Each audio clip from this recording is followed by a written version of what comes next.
Ele pregava dizendo que a escravidão era o único jeito de salvar a alma dos negros e ele mesmo era possivelmente um descendente de africanos. Seja muito bem-vindo ao Soares 11:30, esse antro de história e literatura. E hoje, continuando a nossa série sobre história bizarra da literatura brasileira, eu trago mais um padre jesuíta polêmico, que é o padre Antônio Vieira. Mas antes de começar, já se inscreve no canal se você não for inscrito, ativa o sininho para receber as notificações e vem comigo.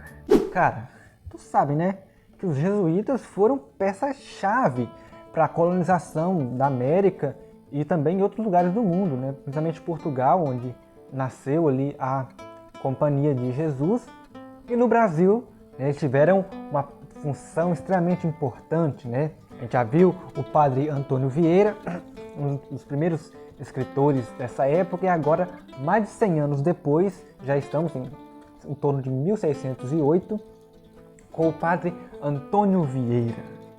Bom, o pequeno Antônio, né, nasceu, como eu disse, por volta de 1608, ali pelas vielas de Lisboa, filho de um escrivão e de uma padeira, ou seja, nada nobre. O pai dele, o Cristóvão, veio para o Brasil ali por volta de 1614 para assumir o posto de escrivão em Salvador. E aí trouxe o filho, que já começou a estudar no Colégio dos Jesuítas.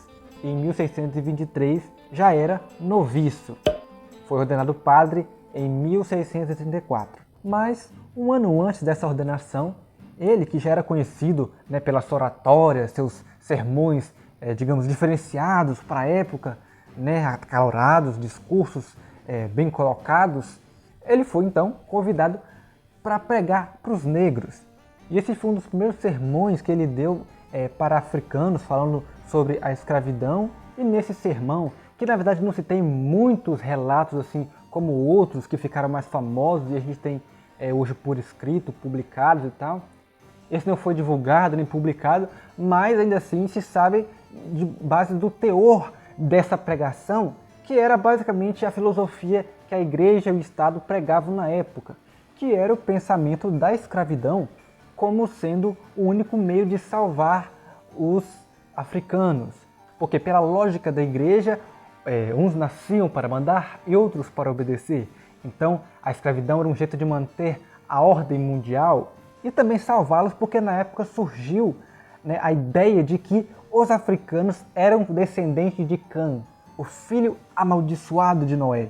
E isso acabava com todas as suas chances de serem salvos e irem para o céu.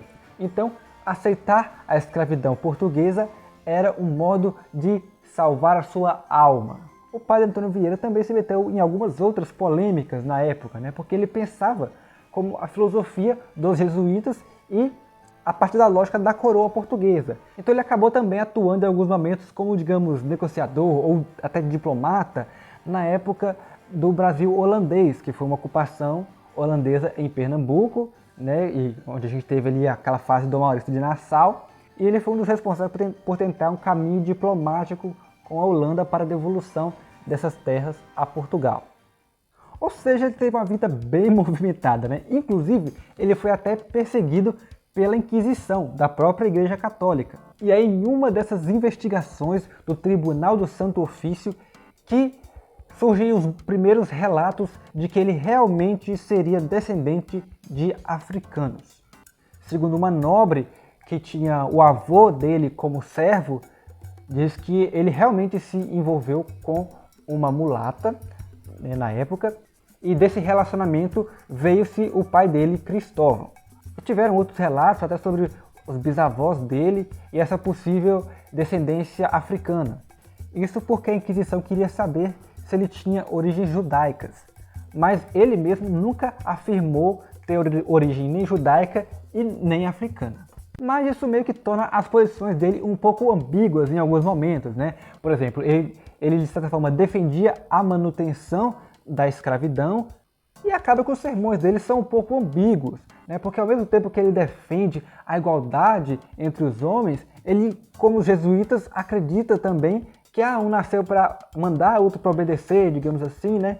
e que a escravidão realmente é um meio de salvar os escravos.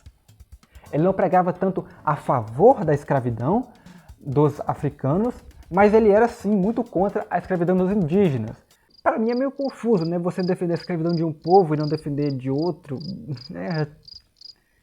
Mas claro que tudo isso tem a ver com os interesses políticos, econômicos e religiosos da época, que na verdade eram muito juntos, né? Não tinha essa separação que se tem hoje de um Estado laico, né? Uma economia um pouco mais independente. Era tudo muito voltado para o cunho religioso e essa construção, né, que a Europa sempre fez para diminuir os outros povos.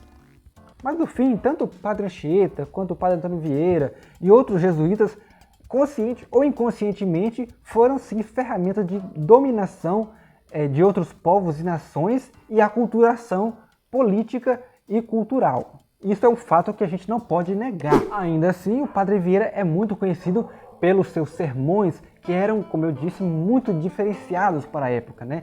Ele tinha ali uma certa estrutura, ele fazia ali algumas analogias diferentes e isso trazia o que ele pregava para mais perto do entendimento do povo, que era um povo, né, muito pobre, muito analfabeto, e ele também pregava muito para indígenas e africanos que basicamente não tinham uma instrução formal, porque os colégios jesuítas ainda estavam no início, a colonização portuguesa nunca foi muito focada em educação nessa época, então ele de certa forma tentava tornar as pregações dele mais acessíveis ao povo. E alguns dos sermões mais famosos dele são o da Sexagésima, o do Bom Ladrão e vários outros que a gente pode encontrar facilmente aí pela internet. E você?